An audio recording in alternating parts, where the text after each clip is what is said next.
פרשה בארבע, אקטואליה בפרשת השבוע, עם הרב אהרון לוי. שלום לכם. כשמוטי התקשר וביקש להיפגש, לא ידעתי במה מדובר. הוא רק אמר שהוא שמע הרצאה שלי בנושא דימוי עצמי ושהוא רוצה להודות לי. נו, אמרתי לו, הנה עשית את זה, בשביל מה להיפגש? זה קצת יותר מורכב, הוא אמר, זה לא לטלפון.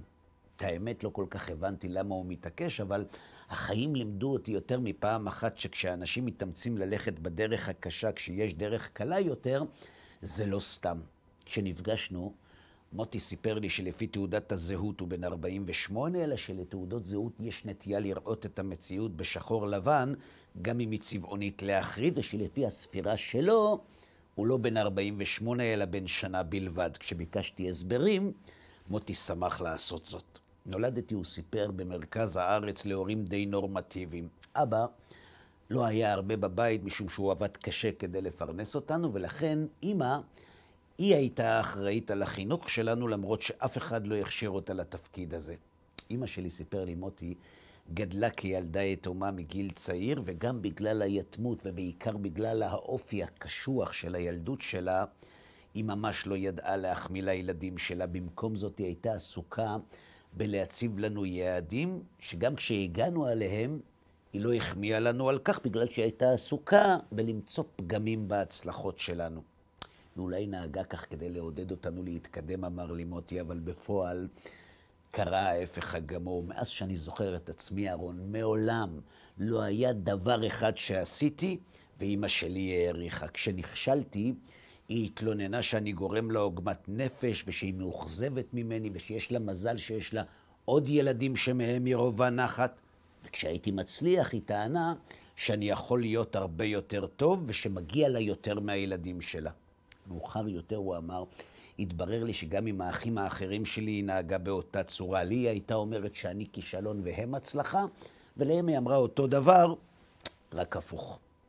אתה לא תוכל להבין את עוצמת הכאב, אמר לי מוטי, שהמילים שלה חרצו בלב שלי, ואני מאמין שגם היא לא מודעת לכך, אבל עם התוצאות, אני הייתי צריך להתמודד. אתה יודע מה זה בית, אהרון?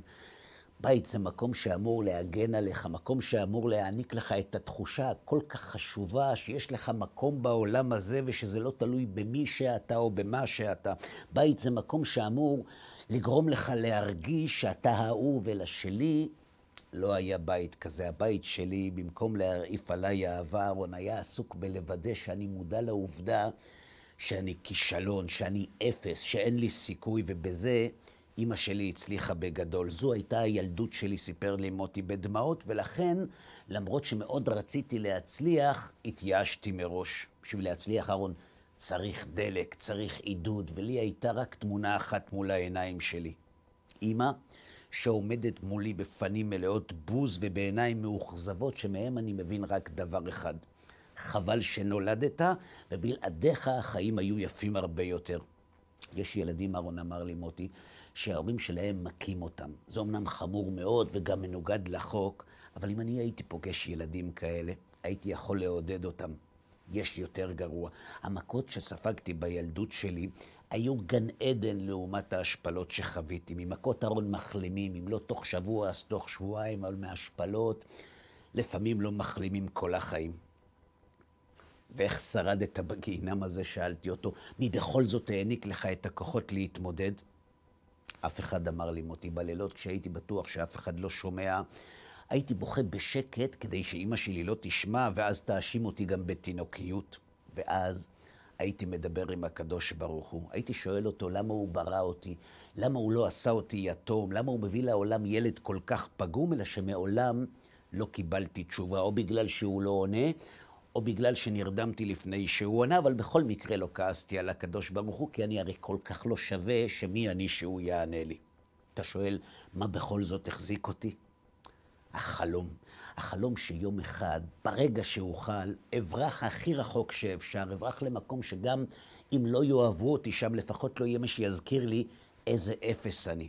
וכך הגעתי לארצות הברית. במשך יותר מ-20 שנה, חייתי לבד, סיפר לי מוטי, אבל גם אז ברחתי מהאנשים. פחדתי שאם אתחבר עליהם, הם יגלו את הסוד שלי. אולי הייתי נראה כמו אדם רגיל, אבל בפנים, אהרון, בפנים הייתי חפרפרת שמוציאה את הראש החוצה, רק אחרי שהיא מוודא שאף אחד לא נמצא באזור. בתוך תוכי חלמתי להצליח, להראות לאמא שלי עד כמה היא טועה, אלא שבאותם רגעים הייתי נזכר בכל ההשפלות שעברתי, ופחדתי להצליח. פחדתי שגם אם אני אצליח, בסוף אכשל, ואז הכאב והאכזבה יהיו חזקים הרבה יותר. אז לשם מה, הייתי שואל את עצמי, לשם מה לנסות לסבול עוד יותר? מה, אתה לא סובל כבר מספיק? וכך, במשך שנים, הוא סיפר, חייתי בצל הילדות הנוראה שלי. עכשיו אתה מבין למה תעודות זהות לא מספרות את האמת? כי הייתי מת. ומתים לא שואלים בני כמה הם. רק שתבין עד כמה הייתי שבור, שכשאימא שלו נפטרה, לא זו בלבד שחשתי הקלה עצומה, סיפר לי מוטי, אלא שהייתי מגיע לקבר שלה כל חודש רק כדי להרגיש איך זה לעמוד ליד אימא שלך בלי שהיא תעיר לך. אני מספר לך את זה, הוא אמר, לא כדי שתרחם עליי.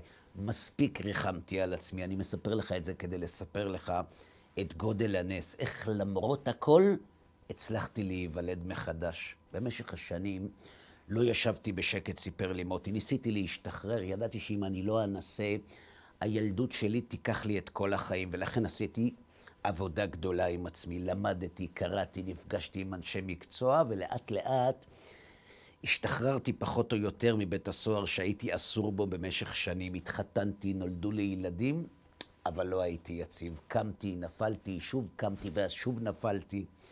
נקודת המפנה הראשונה שלי התרחשה כשיום אחד אשתי הטיחה בי שאני מתנהג עם הילדים בדיוק כמו שאימא שלי התנהגה איתי, וזה זעזע אותי, זה שבר אותי לחלוטין. הבנתי שאני מוכרח לרפא את עצמי, שאם אני ממשיך לשאת את הילדות שלי על הכתפיים, אני הולך להחריב במו ידיי את כל מה שבניתי בעצמי. ואז הגיעה נקודת המפנה השנייה, שהוכיחה לי שגם בחושך ארון הקדוש ברוך הוא צועד איתי. היא התרחשה כשיום אחד התגלגל לידיים שלי הספר, איש צדיק היה על הצדיק רבי אריה לוין, זכר צדיק לברכה. קראתי בו איך הוא היה מוצא טוב בכל אדם, וכמה אהבה הייתה בו גם לאלו שלא היו מושלמים. ואז התפרקתי מבכי והבטחתי לקדוש ברוך הוא שאם הוא ירפא אותי, כשיוולד לי בן, אני אקרא לו אריה על שם הרב זכר צדיק לברכה. ואז הגיעה הנקודה השלישית שבגללה אני כאן, אמר לי מוטי. אמנם השתניתי וגם אריה הבן שלי תרם לכך, אבל עדיין היה חסר לי משהו. היה חסר לי מישהו שיגיד לי עד כמה אני מוכשר ועד כמה אני צריך לשמוח בעצם העובדה שהקדוש ברוך הוא החליט שהעולם שלו לא שלם בלעדיי. ואז התקלתי בהרצאה שלך על דימוי עצמי נמוך. אין לך מושג, אהרון, מה זה עשה לי. שמעתי אותה אולי 10 פעמים ברצף. הרגשתי שאתה מדבר עליי, הרגשתי כאילו עשית סרט על החיים שלי, ושוב בכיתי. שמעתי ובכיתי. בהתחלה, אהרון, בכיתי על עצמי, על השנים שהפסדתי, על אמא שלי שלא נמצאת כאן כשאני כבר לא מפחד לעמוד מולה, אבל בהמשך בכיתי בכי מסוג שאני לא מכיר.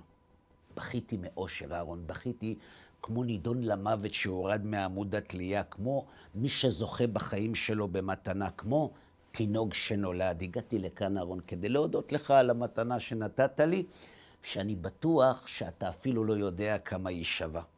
במשך השנים, כך סיפר לי מוטי, נפגשתי עם הרבה אנשי מקצוע, הגעתי עליהם כדי שיאמרו לי שאני שווה ושיש בי כישרונות ושאין עוד אדם בעולם עם אישיות כמו שלי, אלא שבמקום להגיד לי את הדברים הפשוטים האלה, הם היו עסוקים בלהסביר לי מה אני מרגיש ולמה אני מרגיש. הגעתי להודות לך כדי להעניק לך כוח להמשיך וכדי לספר לך שגם אם אתה לא תמיד רואה פירות, הם קיימים, אבל בעיקר כדי לשאול אותך שאלה. תגיד, אהרון, למה דווקא אני? נכון, היום כשזה מאחוריי, אני יודע שהכל לטובה ושהניסיון הזה בנה אותי. אבל למה, אהרון, למה דווקא אותי השם ניסה? למה לא ניסה אחרים? הרי ילדים פטורים ממצוות, לא מגיע להם עונש על העבירות שהם עושים. אז איזו תועלת יש בניסיון כזה? אני לא יודע לענות לך על השאלה הראשונה, אמרתי למוטי, משום שאני לא יודע את המחשבות של הקדוש ברוך הוא, אבל על שאלה איזו תועלת יש בניסיון שהוא ניסה אותך, ומה הוא רוצה שתעשה עם זה, דווקא יש לי תשובה, והיא מופיעה בפרשת השבוע. בפרשת שלח התורה מתארת איך משה שולח מרגלים לתור את ארץ כנען, שנאמר, וידבר השם אל משה לאמור, שלח לך אנשים ויתורו את ארץ כנען אשר אני נותן לבני ישראל. על השאלה, למה נסמכה פרשת המרגלים לפרשת מרים שבפרשה הקודמת, עונה רש"י, וכך הוא כותב בשם המדרש. לפי שלקתה מרים על עסקי דיבה שדיברה באחיה, ורשעים הללו ראו ולא לקחו מוסר. שאלת את עצמך, מוטי, למה המרגלים שהיו צדיקים הפכו לרשעים רק בגלל שהם לא למדו מוסר מהעונש של מרים? בגללך. בהפיכת המרגלים מאנשים צדיקים לרשעים, חז"ל מבקשים ללמד למה הקדוש ברוך הוא מנסה בני האדם. הם מלמדים שלניסיון יש שתי מטרות, אחת נסתרת ואחת גלויה. נסתרת, מדוע הקדוש ברוך הוא מנסה דווקא את האדם הזה, וגלויה, כדי שאחרים ילמדו מהניסיון שלו. וכך כותב גם הרמב"ם, וזה לשונו, דע, ככל ניסיון שנאמר בתורה, הרי מטרתו ועניינו שידעו בני האדם מה שראוי לעשות או מה שראוי לסבור. שאין המטרה עצם אותה הפעולה, אלא המטרה שתהיה לדוגמה כדי ללמוד ממנה וללכת בעקבותיה. הבנת מוטי? המרגלים הפכו מצדיקים לרשעים כי הם סירבו ללמוד מהניסיון של מרים, כי למרות שהקדוש ברוך הוא העניש את מרים, גם כדי שאחרים ילמדו מהעונש שלה, הם סירבו לעשות זאת. הם התעלמו מהסיבה שבגללה הקדוש ברוך הוא ניסה את מרים. הוא ניסה אותה בשבילם, והם סירבו ללמוד מהניסיון הזה. עכשיו אתה מבין מה מטרת הניסיון שלך? שאחרים ילמדו ממך, שאנשים אחרים שמתנסים באותו ניסיון ילמדו שהכל לטובה, ושגם ממצבים כאלה אפשר להיחלץ, ושהכל תלוי בנו, ושלכל אדם יש תקווה, ושאין בעולם של הקדוש ברוך הוא אפסים, ושכל נברא חשוב לפני הקדוש ברוך הוא כל כך, עד שבלעדיו העולם שלו לא שלם. הבעיה היא שעל הניסיון של מרים התורה כתבה מוטי ועל שלך לא. לכן, אם אתה רוצה לדעת מה אתה אמור לעשות עם הניסיון שלך, עליך לשאול את עצמך, איך אתה עוזר לאחרים שנמצאים במצב שלך? איך אתה מסייע להם בעזרת הניסיון שצברת? איך אתה מלמד אותם לצאת מבית הסוהר שהם חבושים בו? אתה מבין? הקדוש ברוך הוא ניסה אותך כי הוא ידע שאתה יכול לעמוד בניסיון שלו. עובדה. אתה פה הרי כדי לספר לי שהצלחת. הקדוש ברוך הוא ניסה אותך כי הוא ידע שאתה תוכל לעזור לילדים האחרים בעולם שלו, שאתה תוכל לתת להם תקווה. לכן, אם אתה לא רוצה להפוך מצדיק לרשע כמו המרגלים, אתה צריך לדאוג שאחרים ילמדו מהניסיון שלך, ואם תעשה את זה, לא רק שלמדת מהניסיון של עצמך, אלא שגם תרפא לחלוטין מכל המשקעים שעדיין מעכבים אותך. למה? כי אז תבין איזו שליחות חשובה הטיל עליך הקדוש ברוך הוא, וכשתצליח לעזור לאחרים, תגלה שאתה מודה לקדוש ברוך הוא על הניסיון שממנו ברחת כל החיים. כשנפרדנו, מוטי העניק לי חיבוק שמשום מה הרטיב לי את החליפה, ואני מעריך שגם הוא לא הבין למה גם שלא רטובה. שבת שלום. פרשה ב4, אקטואליה בפרשת השבוע, עם הרב אהרון לוי.